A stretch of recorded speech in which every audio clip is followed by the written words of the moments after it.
Buenas noches, soy Laura Gil y esto es Hashtag Internacional, un programa para debatir temas de Colombia en el mundo y el mundo en Colombia. Y esta semana, Humberto de la Calle, el jefe negociador, dijo que el proceso de paz, para bien o para mal, está acabándose. Todos sabemos que está empantanado en el tema de la justicia transicional. De eso vamos a hablar hoy y nuestro hashtag numeral encrucijada en Cuba. Bienvenidos.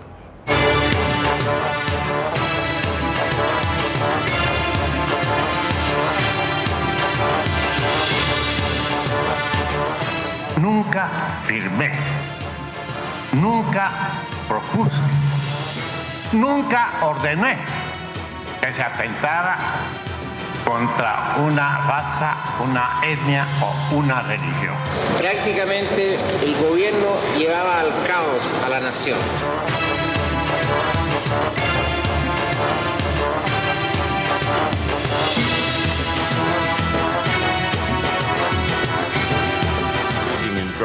He tenido la ventaja de leer las conclusiones de mis dos nobles amigos, Lord Nichols de Birkenhead y Lord Stein. Y por las mismas razones que ellos avanzan, estoy de acuerdo en que el senador Pinochet no es inmune a un proceso judicial. Así que también autorizo la apelación. Creemos en realidad que para que exista paz en Guatemala debe existir previamente justicia. ¡Victoria! ¡Victoria! ¡Victoria por nuestros desaparecidos!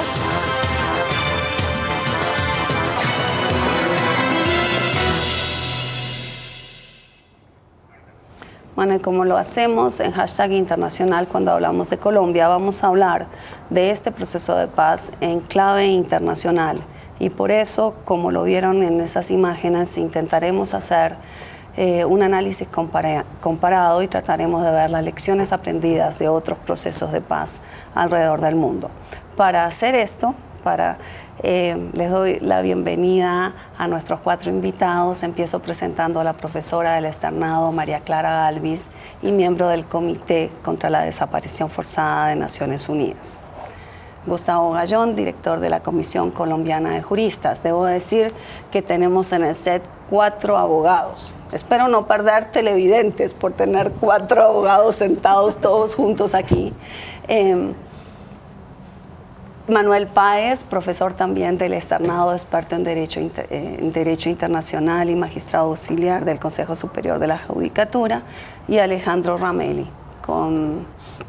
experto en Derechos Humanos, Derecho Internacional Humanitario y también profesor del externado.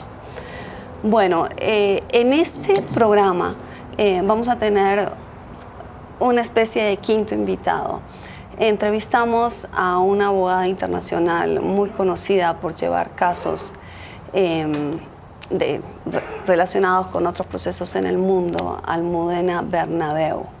Y vamos a ver lo que ella nos estuvo diciendo y las reacciones de nuestros invitados. Le propongo que miremos lo que nos dijo sobre la justicia transicional. Si algo da la región latinoamericana y viene dando la región latinoamericana en los últimos 25 años son experiencias de cese de la violencia o de firma de acuerdos de paz, de lo que se viene a llamar justicia transicional, que es un término que se acuña, se crea y se desarrolla en esta región. Y es que cada uno de los países ha concluido sus periodos de dictadura militar o de guerras civiles y se han embarcado en un proceso de transición. Se sabe hoy, en 1996 en Guatemala y en 1994 en El Salvador, la prisa con la que hubo que cerrar esos conflictos, la falta de trabajo de reparación exigido por las víctimas, en aquel momento estaba todo el mundo saliendo de los conflictos, hizo que no se pensaran en ciertas cuestiones, y una de ellas fue la justicia. El caso que se abre en España, en la Audiencia Nacional, es la respuesta inmediata de las víctimas a la publicación del informe de la Comisión de Esclarecimiento Histórico. Cuando ellas leen ese informe y ven que es un informe débil, que es un informe que carece de... Se hizo lo que se pudo, pero es un informe que es poco específico respecto de los abusos, deja fuera cuestiones tan importantes como la violencia sexual y no nombra a los responsables. Al día después, la Premio Nobel de la Paz, Rigoberta Menchú, se va para Madrid y dice: esto es intolerable, las víctimas quieren justicia. Entonces, esas lecciones son lo que creo que se puede aprender. Yo creo que Colombia está muy clara en eso, pero no se puede hacer una firma de los acuerdos de paz, en mi opinión, y lo he dicho donde es mi opinión, sin esa pieza de justicia. Bueno, Gustavo, ella empieza hablando de justicia transicional y quizás deberíamos empezar tratando de definir lo que es. Y ella dice, bueno, es un invento casi que latinoamericano. Pero la verdad es que no hubo mucha justicia en estos procesos iniciales de transición en el Cono Sur, por ejemplo. Entonces, ¿cómo explicamos qué es el concepto para arrancar? Me parece una buena pregunta, Laura, porque en Colombia ha ido haciendo carrera la idea de que justicia transicional es impunidad, es no justicia. Y realmente sí, se puede convertir en eso, pero la idea de la justicia transicional no es esa, es todo lo contrario. Hacer justicia transicional es tratar de lograr el máximo de justicia en circunstancias en las cuales es muy difícil tener justicia.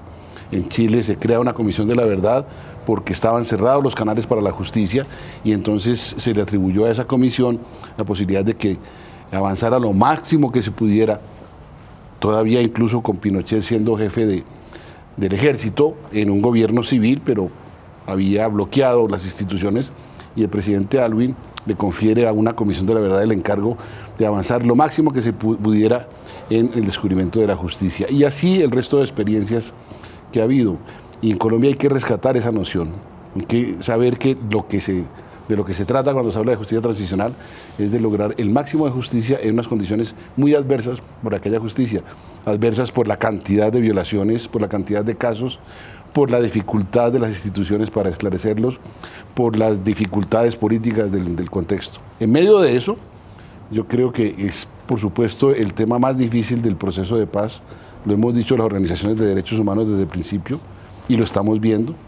Pero creo que hay luces esperanzadoras, creo que el anuncio de la Comisión de la Verdad y la forma como ha sido propuesta su diseño conjuntamente por el gobierno y por las FARC es interesante, es importante. Y la discusión que está abierta acerca del mecanismo de justicia propiamente dicho, también creo que no se ha cerrado todavía, hay incertidumbre al respecto, pero creo que es posible avanzar en esa materia. Cada día se le cuelgan más nombres a la justicia, ¿no? O sea, más apellidos, mejor dicho. Justicia transicional, justicia retributiva, justicia restaurativa, o sea. De todas formas, realmente la gente en la calle tiene una pregunta frente a lo que mencionaba Gustavo. La gente pregunta, bueno, ¿la verdad es justicia? Si nos quedamos solo con verdad, ¿sentimos que es justicia, María Clara? Porque yo creo que eso es lo que la gente quiere saber, si no vamos a pasar del acuerdo de verdad y del acuerdo de reparación que seguramente será anunciado en los próximos días.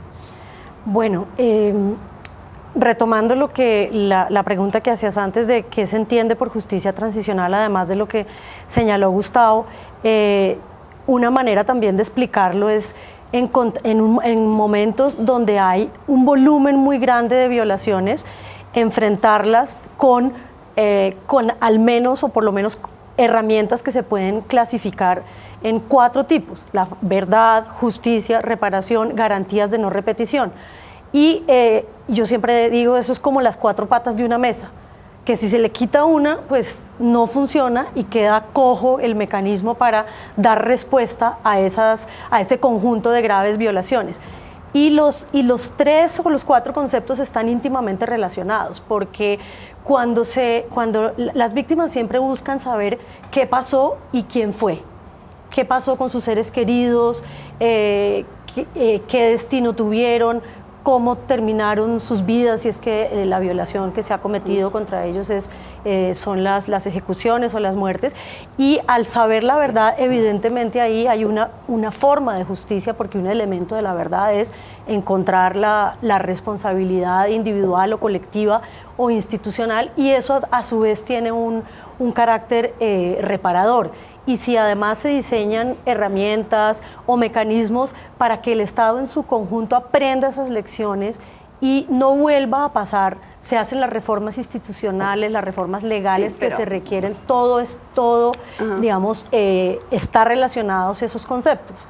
Claro, pero uno siente que seguimos dando vueltas en círculos, ¿no? Porque si María Clara dice, hay 4 patas en la mesa, uno podría creer, digamos, que sobre verdad, sobre reparación y sobre garantías de no repetición podría haber acuerdos en La Habana. Y ha habido acuerdos en otros procesos. Pero sobre todo los que se plantean como justicia transicional en América Latina hasta ahora, o por lo menos los del Cono Sur y en alguna medida los de Salvador y Guatemala, el de justicia no llegó, o sea, o por lo menos no llegó desde lo nacional, llegó desde otros lados. Entonces, ¿cómo ven una salida ahí al proceso en La Habana? Bueno, yo creo que de todos modos nosotros hemos avanzado muchísimo en la construcción de instrumentos y experiencias de justicia transicional. Yo creo que no estamos empezando la justicia transicional, sino que ya tenemos unas experiencias con unos resultados relativamente, digamos, satisfactorios. Hay puntos obviamente oscuros, hay muchas claridades. La Ley de Justicia y Paz, por ejemplo, ya es un ejemplo de justicia transicional, con todos sus defectos, con todas sus carencias, pero ya hemos avanzado. La Ley de Víctimas también es un instrumento de justicia transicional. Justicia y Paz implicaba 8 años de reclusión en una cárcel. ¿Eso es posible con las FARC? Yo no creo. O sea, yo creo que si la idea es la transformación de un grupo armado en un partido político, pues la idea de la privación de la libertad es incompatible completamente con ello. Entonces, lo más importante no es centrar la discusión de la justicia transicional en el tema de la privación de la libertad, que yo creo que es lo que nos hemos venido encerrando, y de ahí no vamos a salir. Pero si queremos realmente hacer una transformación profunda, lo que tenemos que ir pensando es en cambiar, digamos, ese tipo de situaciones de conflicto armado por una participación democrática amplia. Entonces, los 4 aquí creen que la privación de la libertad no puede estar en la mesa en La Habana, ni siquiera si es por fuera de una cárcel. Manuel. Sí, no, yo creo que retomando lo que tú mencionabas de los apellidos de la justicia, pues como que la tendencia más contemporánea es a decir que el estándar internacional, si bien impone la obligación de investigar, identificar responsables y castigarlos, esa palabra castigo no necesariamente se vincula a pena privativa de la libertad, que en eso ahí sí cada sociedad tiene que ser de pronto creativa o evaluar su contexto para ver de qué otra manera se puede traducir la palabra castigo sin necesidad de vincularlo con cárcel, ¿no? Entonces, pues ahí ese es uno de los retos. Ya tuvimos cuando se comenzó el debate hace varios años de la Ley de Justicia y Paz, una iniciativa que era la de las condenas en colonias agrícolas, ¿no? Y tomar otras medidas de pronto que... Pero a esas, ¿su organización se opuso a las colonias agrícolas o no? Lo que propuso Luis Carlos Restrepo en su momento era absolutamente ridículo y todo el mundo se lo dijo y él tuvo que retirarlo, por supuesto. Pero no creo que sea eso lo que se esté refiriendo Manuel. Sí, sí, ¿Qué no. se está, o sea, entonces a repensar la idea de castigo. De hecho, actualmente como que hay consenso o hay, digamos, una gran ala académica diciendo a nivel internacional el castigo no necesariamente se vincula con cárcel, ¿sí? Listo, pero si sacamos la cárcel de la ecuación, ¿no hay una tendencia a que para ciertos crímenes la privación de libertad sí es necesaria? ¿Así no sea en una cárcel? ¿No?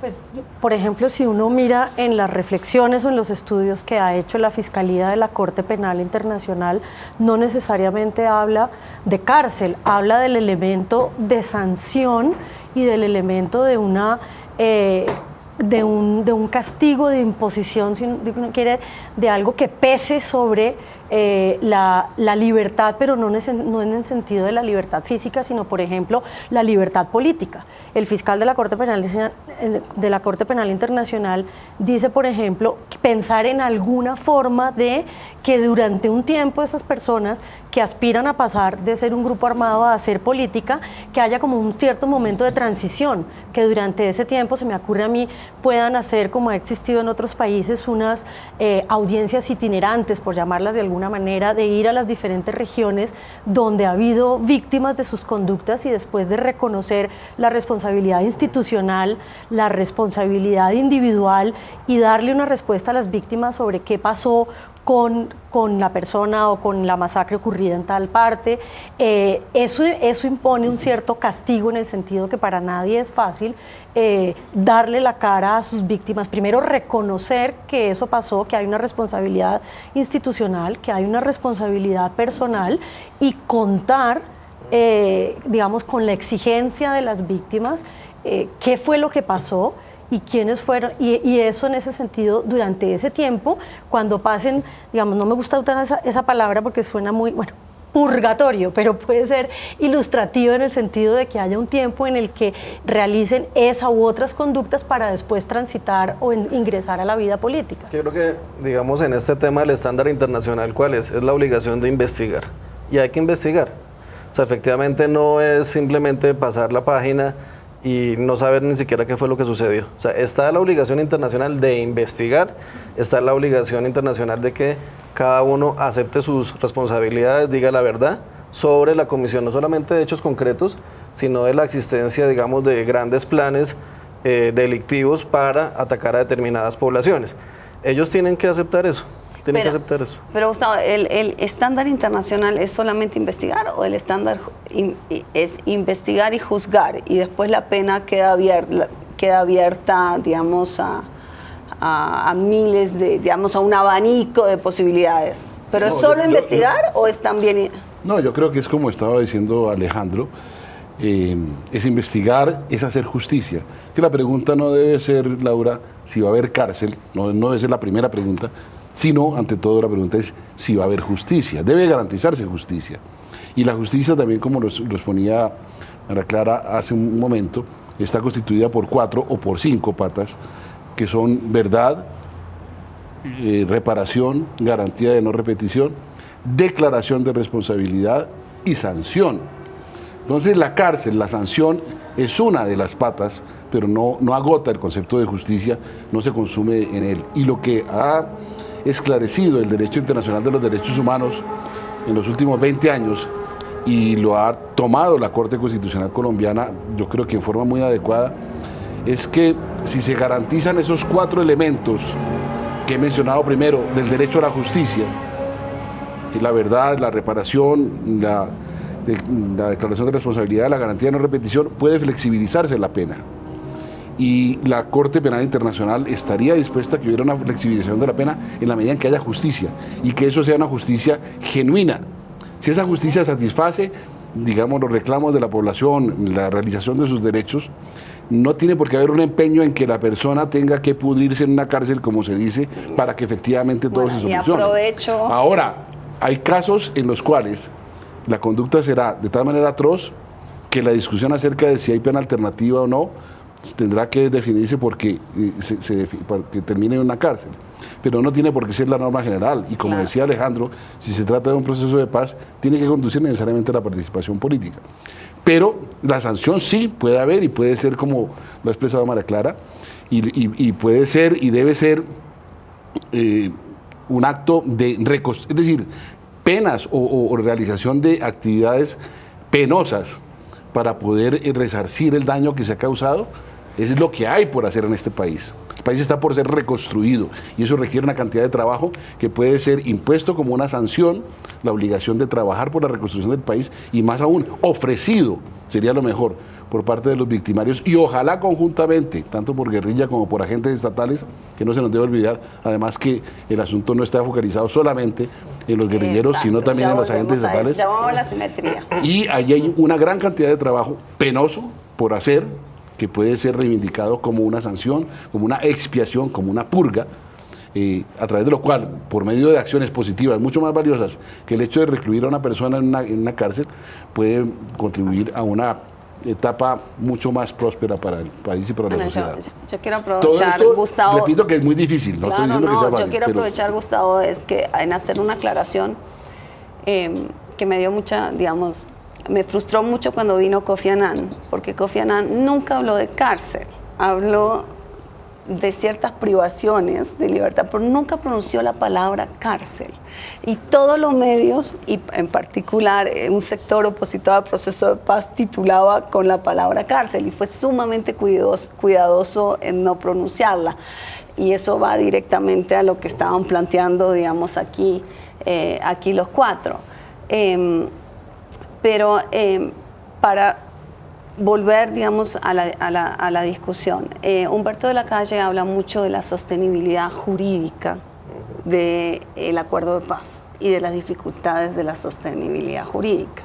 Entonces quería que les mostrarles lo que dijo Almudena sobre lo que podía ser el caos jurídico al que se podría llegar luego de una etapa de transición. A ver si el equipo de producción nos pone la segunda intervención.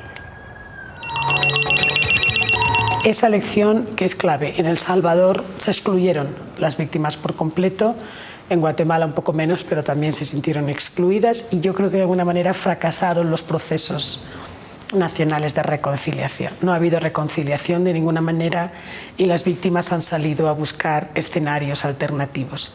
En España, en Estados Unidos, donde han ejercido presión para conseguir los cambios que no supieron dar los salvadoreños a los salvadoreños ni los guatemaltecos a los guatemaltecos. Y, por ejemplo, que es un tema que hablábamos hoy, en El Salvador va a ser el trabajo de derechos humanos en el exterior el que va a precipitar, y en el interior, el que va a precipitar que finalmente se revoque o se modifique seriamente la ley de amnistía.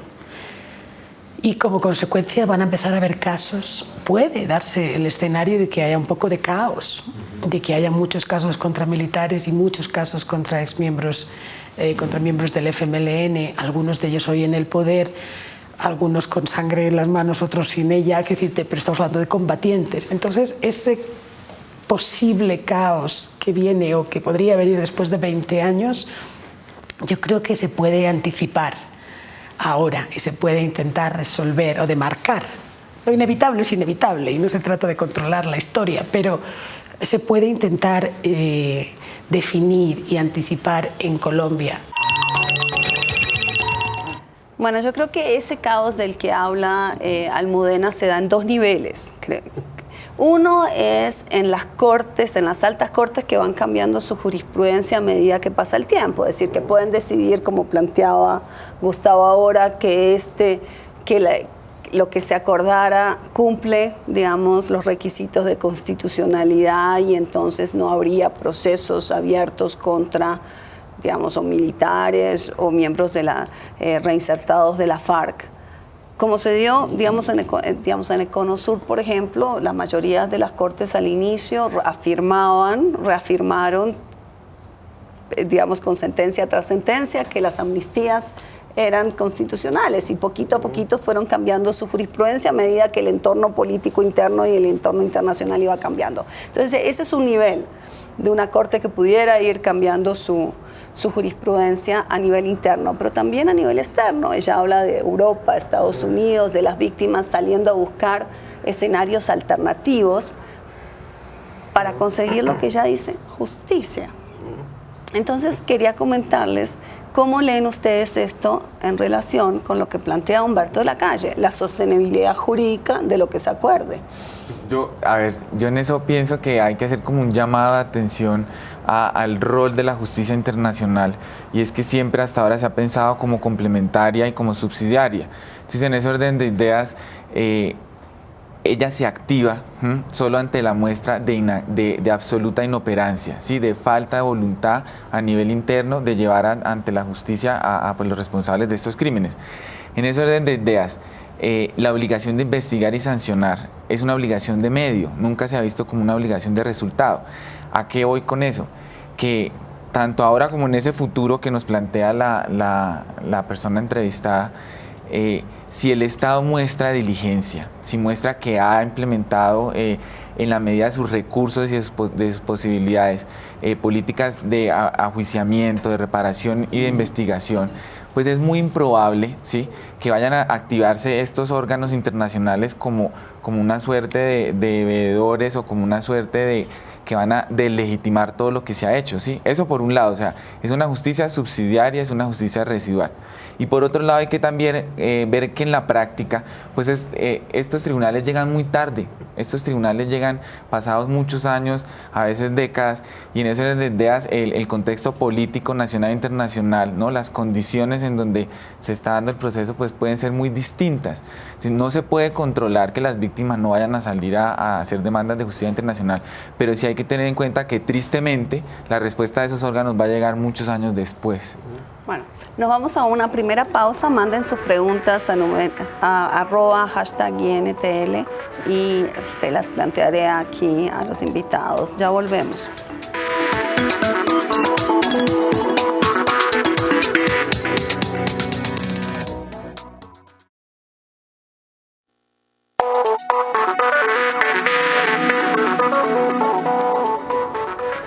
Bueno, seguimos en hashtag internacional hablando de numeral encrucijada en Cuba y nos habíamos quedado con la intervención de Manuel sobre la obligación de medio de un Estado.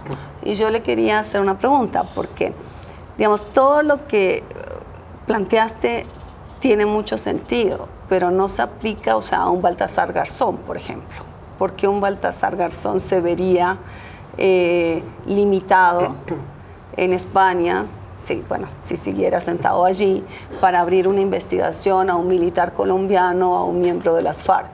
¿En qué estaría limitado una Corte Nacional Europea? Pues es que el caso de la jurisdicción universal ya es especial. Es decir, lo que hemos visto en ejemplos como el que tú mencionas es que, digamos, puede que la palabra suene rara, pero es jueces activistas, ¿no?, que reivindican de pronto el derecho universal de investigar cualquier situación grave de los derechos humanos alrededor del globo terráqueo, ¿no?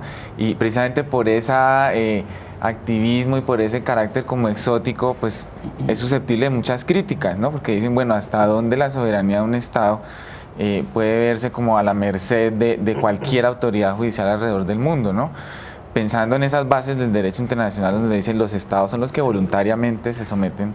Sí, yo quisiera señalar que si uno hace un estudio, digamos, de los cambios legislativos en materia de jurisdicción universal en los últimos años en Europa, realmente la tendencia que uno percibe es a restringirlo. O sea, restringirlo, vemos la reforma de 2009 en España, la reforma de 2014, porque precisamente uno de los países que más acudía a este sistema era España. Y ya después yo creo que esas últimas reformas, la limitante es bastante severa, en el sentido de que por una parte tienen que examinarse cómo ha funcionado la justicia interna y por el otro tiene que existir algún nexo con el Estado, ¿no? Eso va en contra obviamente de los principios de Princeton de 2001 que apuntaban a una jurisdicción universal donde lo importante es el delito sin la conexión realmente del victimario o de la víctima con un determinado Estado. Pero si estamos hablando de España, en la mayoría de nuestros países es muy fácil encontrar un caso donde una víctima tenga nacionalidad española para poder atar, digamos, todo el engranaje, ¿verdad? Gustavo se sonríe porque sabe que eso es fácil. Sí, no, yo estoy de acuerdo con lo que acaba de decir Alejandro y hay un cierto retroceso que yo lamento, pero también quisiera hacer un matiz con lo que dice Manuel, en el sentido de que si no hay justicia, y a pesar de este retroceso en la jurisdicción universal, podemos tener la seguridad de que las víctimas van a salir a buscar justicia donde sea y tienen todo el derecho a hacerlo. Y esa es la razón por la cual, permítame mencionar un caso que me atañe directamente, nosotros desde la Comisión Colombiana de Juristas demandamos el marco jurídico para la paz en la medida en que permitía renunciar a la persecución judicial penal de graves violaciones de derechos humanos. Y la Corte, a pesar de que formalmente no declaró la inconstitucionalidad de esa disposición, sí dijo que no se podía renunciar a la persecución judicial penal de las graves violaciones de derechos humanos. Y lo hicimos por esa convicción, por la convicción de que Si se permitiera eso, sencillamente no habría justicia, habría un remedio de justicia, Claro. y eso pondría además en peligro el proceso de paz. Y no es lo que queremos, todo lo contrario. Queremos que haya justicia por la justicia en sí misma y porque es necesaria para que el proceso de paz se sostenga. Entonces, eso es un llamado a las autoridades colombianas y al pueblo colombiano para que efectivamente haya un proceso de justicia. Repito, justicia no es igual necesariamente a prisión. Que haya justicia es todo lo que dijimos antes, Claro, pero sean todos los la elementos. investigación sea investigación judicial, Sí. dentro de un proceso judicial, ¿verdad? Sí, y que sí, la sí. verdad no sea la verdad de la Comisión de la Verdad, Eso- y solamente eso fue que lo haya que una dijo- verdad judicial. Y eso fue lo que dijo la Corte. Las violaciones de derechos humanos no pueden dejar de ser, no se pueden dejar por fuera de la investigación judicial. Bueno, les quiero hacer una pregunta que acaba de llegar de Nemcatacoa Artes. Y ella pregunta sobre presidentes, y creo que esta pregunta tiene que ver con la cuestión de máximos responsables, del concepto de máximos responsables. Entonces, no sé quién quiere explicar a la audiencia que, acá Alejandro levanta la mano, cuál es el debate sobre los máximos responsables y por qué ese es un tema de La Habana. Bueno, mira, realmente no existe una definición convencional en el Estatuto de Roma tampoco sobre quiénes son máximos responsables. Eso ha sido, digamos, una creación por una parte de la Fiscalía de la Corte Penal Internacional a través de sus planes estratégicos, donde lo que han señalado es, nos vamos a fijar no en, digamos, de autores materiales o mandos medios, sino en los máximos responsables, entendiendo por aquellas personas que fueron las encargadas de diseñar los grandes planes criminales que finalmente se ejecutan a través de la Comisión de Crímenes de Lesa Humanidad, ¿no? Entonces, para determinar quiénes son los máximos responsables, necesariamente tenemos que hacer un estudio de qué tipo de organización estamos hablando. Y a partir de allí, decir, estas personas, digamos, por la función de diseño de esa estrategia, por el control de la organización, son realmente los mayores responsables. Te pongo un caso, digamos, bien interesante con el tema de delitos sexuales.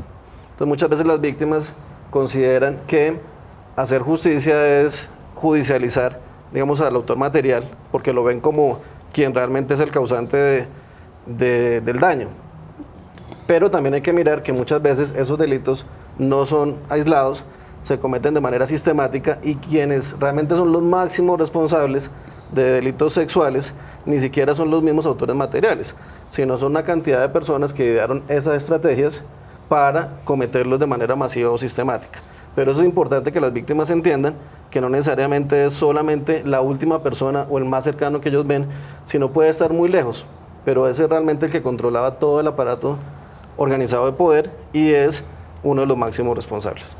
Bueno, le voy a pedir a la producción que nos ponga el full de Almudena Bernabeu sobre Ríos Montt y volvemos a seguir hablando del tema de la jurisdicción universal y la tendencia a limitarla. Entonces, ya. En el año 2006 me tocó liderar la investigación. En Guatemala se había cerrado toda posibilidad de justicia. Las víctimas habían intentado sin éxito varias veces con varias denuncias, etcétera, que se investigaran las violaciones, en este caso el genocidio durante el conflicto armado interno, sin éxito, como digo, y entonces se volcaron y nos dotaron de gran apoyo para hacer una investigación en España de la mano del juez Santiago Pedraz, también otro juez de la Audiencia Nacional, colega de Baltasar Garzón. Y fueron varias cosas. Fue un intento de arresto, una orden de arresto que casi da con el arresto y la extradición del expresidente y general del Ejército, Efraín Ríos Montt, a España, que asustó mucho al establishment, como dicen los gringos, de Guatemala. Una serie de jueces más valientes, más jóvenes, que permitió una reforma, una mini reforma, que fue la creación de unos tribunales especiales, lo que se llamaron los tribunales de alto riesgo, un poco equivalente a la Audiencia Nacional Española, o sea, jueces blindados y poco corruptos, o al menos poco vendidos a los poderes clásicos, y el señalamiento o la selección de Claudia Paz y Paz como fiscal general. Claudia Paz de Paz es una profesora, doctora en Derecho y experta en genocidio y una persona que había trabajado por la defensa de los derechos humanos toda su vida. Cuando la eligen a ella, lógicamente eso representó un aperturismo. En su agenda estaba la lucha contra el crimen organizado, el narcotráfico, el tráfico ilegal de seres humanos, la trata, que es un problema grave en Guate, y las violaciones de derechos humanos. Esa era un poco la agenda con la que ella entró, y ahí empezaron a pasar una serie de cosas que culminaron con que se abriera el juicio por genocidio contra dos personas, contra Efraín Ríos Montt, que es el general presidente en cuyo periodo se produjeron la mayoría de las muertes y de las masacres que son conocidas en Guatemala, y contra Manuel Gutiérrez, que era el jefe de inteligencia militar en el momento en el que Ríos Montt era presidente. Bueno, esto, digamos, fue uno de los casos importantes, digamos, invocando jurisdicción universal, y aquí es verdad que, como planteaba Alejandro, hay una tendencia a limitarla, Bélgica también la está limitando, pero lo cierto es que un hombre como Henry Kissinger no se sube a un avión para ir a Europa, y lo ha dicho claramente, que él dejó de ir a París porque le tiene miedo a esto. ¿Ustedes por qué creen que no ha habido todavía acusaciones en España contra militares colombianos, por ejemplo? No sé, o por qué, digamos, por qué esto que uno ve, o sea, en las Cortes Europeas ve contra Ruanda, contra en Congo, en Argentina, Uruguay, Chile, Brasil, o sea, ve de todo un poco. ¿Por qué Colombia ha estado un poquito blindada de esto? Pues yo pensaría que, como lo mencionaba Gustavo, las víctimas cuando buscan justicia buscan todos los escenarios y los agotan. Entonces, el primero es el nacional, el más conocido. Y si eso no funciona, voy a una corte interamericana, a la corte penal, al tribunal, a un tribunal mixto, a un tribunal de otro país. Y yo creo que con sus deficiencias, la institucionalidad colombiana es digamos, un sistema que da... Eso podría ser cierto si no fuera Colombia el país que más condenas tiene en el sistema interamericano. No. ¿Verdad o no? Perú es el que más tiene. Perú tiene 27 casos ante la Corte Interamericana, Colombia tiene 16, pero yo creo, de pronto en eso Gustavo nos puede contar más, pero porque las víctimas han centrado, se han enfocado en buscar la justicia acá y de pronto en el sistema interamericano. Pero a ver, es que yo creo que justamente por eso mencionaba que hay muchas críticas a este tipo de justicia, porque, digamos, ha tenido como un desarrollo de alguna manera anárquico, o sea, no hay como una coherencia, no hay como un orden internacional que regule cuándo se activa, cuándo no, y por eso se le ha tildado de ser politizada y de ser selectiva. Incluso, por ejemplo, tú mencionabas el caso de Bélgica, y ahí una de las críticas principales que se le hacía a ese ejercicio de jurisdicción universal es que era como un ejercicio de lo que llaman poscolonialismo, ¿no? O sea, una potencia que continúa imponiéndole ahora a través del discurso de la jurisdicción universal sus leyes a antiguas colonias o lugares que explotaban. Entonces, es una justicia que no ofrece, o sea, es el último reducto de lucha en contra de la impunidad, porque sabemos que al final, pues, como decían ya todos acá, las víctimas buscan por cualquier canal obtener justicia, pero al mismo tiempo, pues, es problemática por la forma en que actúa. Entonces, ¿tú sí crees que hay que reclamar en algo las fronteras legales de los países? Yo creo que justamente la Corte Penal Internacional se creó para eso. Sí. No, porque también entiendo se ha apostado en algún momento a que ante las deficiencias de la institucionalidad colombiana se activara o se active la Corte Penal Internacional porque es una corte apoyada por los estados, porque tiene un consenso muy grande, porque no tiene, digamos, las críticas o las debilidades de ser un juez en un estado que asume el caso, y lo otro tendría un respaldo y un mayor consenso de la comunidad internacional. No, hay que señalar dos cosas. Hasta donde yo sé, creo que algo se está haciendo en Austria, sin entrar en mucho detalle. Y lo segundo es que tomamos ¿Para redefinir fronteras legales? No, para casos colombianos. Y lo segundo es que... O sea, ¿hay casos colombianos? No, yo no sé si ya se abrieron, pero algo se estaba haciendo en Austria. Listo. Y lo segundo es que de todos modos, la jurisdicción universal tiene sus limitaciones, no solamente por el tema legal, sino práctico, ¿no?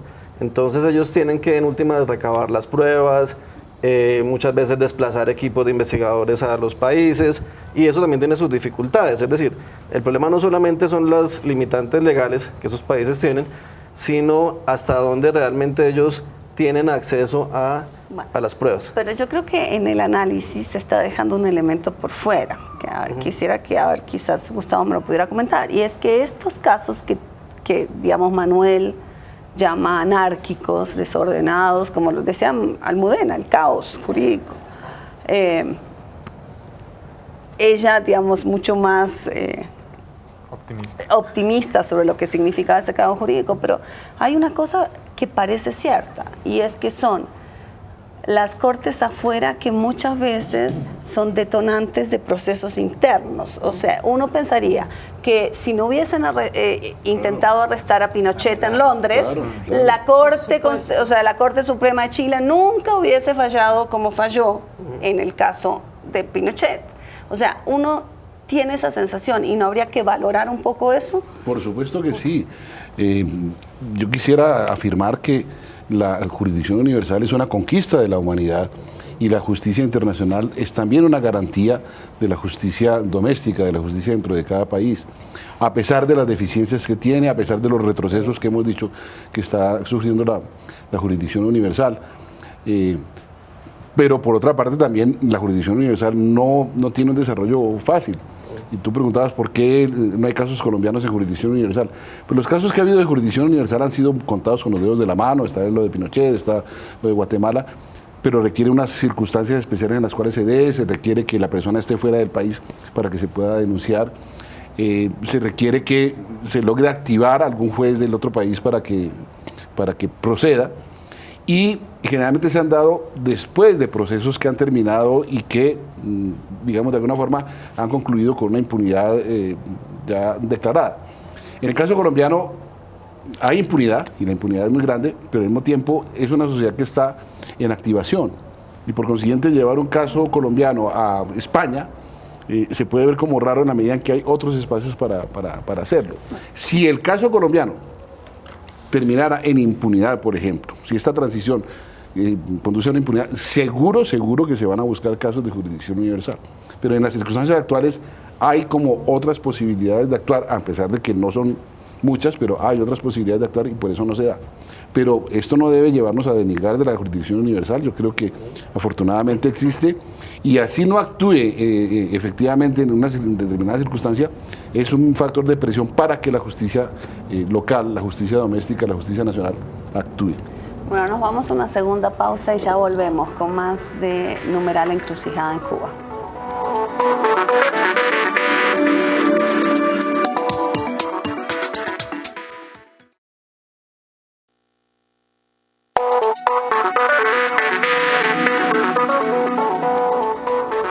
Bueno, seguimos en Hashtag Internacional hablando de Numeral Encrucijada en Cuba, y vamos a ver lo que dijo Almudena Bernabeu sobre la justicia en Colombia. En Colombia hay una experiencia muy grande de justicia en tribunales, quizá demasiado grande, como diría un amigo colombiano, pero también se tiene que rescatar esa experiencia. No es un país, en mi opinión, donde digas, bueno, los tribunales son todos corruptos, que ha ocurrido en otros países, en Sierra Leona, en países, estos tribunales no funcionan, la institucionalidad es muy débil y no podemos hacernos cargo. Y entonces tienes que recurrir a un tribunal internacional o a cualquier otra fórmula. Aquí no es así. Aquí hay una institucionalidad muy fuerte. Hay tribunales capaces de asumir esto. Entonces, la experiencia que se genere de justicia en el contexto de la firma de los acuerdos y de ese paso tiene que absorber la experiencia nacional, ya sea con la creación de una sala nacional, en la Corte de Constitucionalidad, con ayuda internacional, pero de alguna manera tiene que rescatar lo nacional. Entonces yo creo que a mí me gustaría mucho que las experiencias de El Salvador, que las experiencias de Guatemala se tuvieran en consideración, e incluso que pasaran por La Habana, o que hubieran reuniones en las que hubiera un intercambio con los profesionales, los actores claves de esos procesos de paz, para que para que vieran cómo se pueden hacer las cosas. Ellos tienen bien recapacitado y bien asumido qué errores cometieron y qué hubieran hecho de manera distinta. Yo creo que todas las partes en la mesa de negociación se beneficiarían de escuchar estas experiencias. Bueno, entonces ya con esto, con esta propuesta, digamos, de que se absorba, digamos, la experiencia nacional, ¿qué opciones ustedes ven de acuerdo en términos de justicia en La Habana, Gustavo? Bueno, yo creo que lo que dice Almudena Bernabeu es muy cierto. El proceso colombiano tiene que basarse en justicia. Si no está basado en justicia genuina, va a ser un fracaso. Repito, la justicia hay que asegurarla por su valor en sí misma y por la importancia que tiene para que prospere exitosamente el proceso de paz. Tratar de hacer una justicia simulada, tratar de negar la justicia en este proceso es un error, es una equivocación histórica, es algo que no le haría bien a nadie. Pensar que la justicia es contraria al proceso de paz es una equivocación. Hay que garantizar justicia para que haya paz. La justicia no es contraria a la paz. Pero si realmente necesitamos los procesos, independientemente ya, digamos, de la pena, pero necesitamos los procesos y verdad judicial. Aquí Gloria Ortega está preguntando, ¿y la rama judicial está en condiciones de hacerlo? No. Y ya aprovechando que tú mencionas o tocas ese tema, es irónico ver entonces cómo se depositan tantas responsabilidades en la justicia, pero al mismo tiempo el Estado o el gobierno se abstiene de darle el presupuesto suficiente, de darle como las herramientas, ¿no?, que le permitan a entregarle justicia a esos millones de víctimas que tiene en el que ha dejado el conflicto. Entonces es irónico porque le damos mucha responsabilidad a los jueces, pero vemos que en los despachos judiciales los expedientes se caen por todos lados y no hay cómo fallarlos, no hay cómo resolverlos. Entonces, ¿cuál es la salida? No sé cuál es la salida, pero yo estaba pensando que a veces cuando se dice, bueno, entonces, ¿cuál es la salida para La Habana?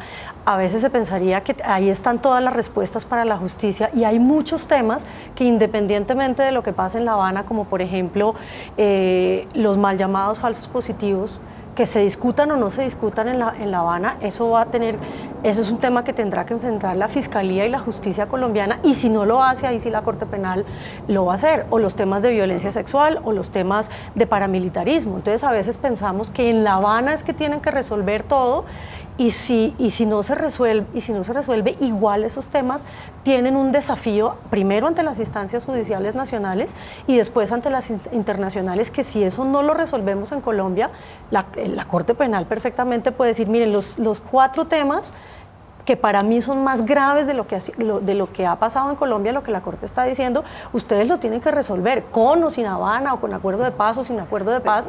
Ahí hay los desafíos de justicia que se tienen que resolver. El fiscal acaba de anunciar un grupo especial para los crímenes de la FARC, otro grupo especial para los crímenes del ELN, y la pregunta que se hace la gente es, ¿esto es un obstáculo más a lo que se pueda negociar en La Habana, o va a ayudar a lo que se va a negociar en La Habana? No, yo, digamos, lo que querría señalar es que, digamos, nosotros hemos fragmentado completamente la realidad. Entonces, buena parte de lo que ha pasado en el país está en la justicia ordinaria, realmente. No está ni siquiera en justicia y paz.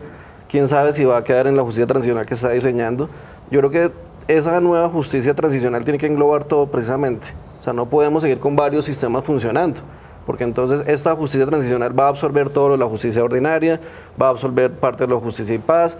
Es decir, hay que pensar en grande para que sea ya una vez un proceso que cierre todo y que no quede, como ha quedado siempre, una parte del conflicto armado por fuera. Entonces yo creo que el gran reto es una justicia transicional que comprenda precisamente todo el fenómeno, y no como ha pasado todos estos años que lo hemos venido cortando y fragmentando, y buena parte de la verdad realmente está en la justicia ordinaria, ni siquiera está en justicia y paz, porque justicia y paz lo que hizo fue fraccionar la realidad y contar un pedacito de la realidad, pero la gran realidad del conflicto armado está en la justicia ordinaria. Entonces hay que rescatar todo eso y armonizarlo con, digamos, este modelo de justicia transicional que se está pensando.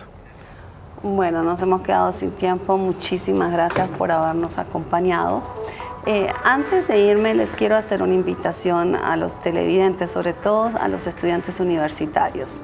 En blogs de Canal Capital, 3 días después de este programa, se publica un artículo sobre lo que se dijo aquí. Y la razón por la cual es tan interesante para los estudiantes es porque ahí se recuperan muchísimas de las fuentes documentales que se están mencionando aquí, que están mencionando los invitados. Entonces los invito a visitar Hashtag Internacional en los blogs de Canal Capital.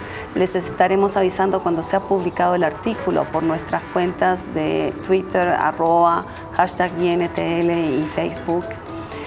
Nos hemos quedado sin tiempo, los invitamos a seguir viendo la franja de análisis de Canal Capital todas las noches a las 9. Nos reencontramos el próximo jueves aquí en Hashtag Internacional y seguimos haciendo TV Más Humana para ustedes. Muy buenas noches.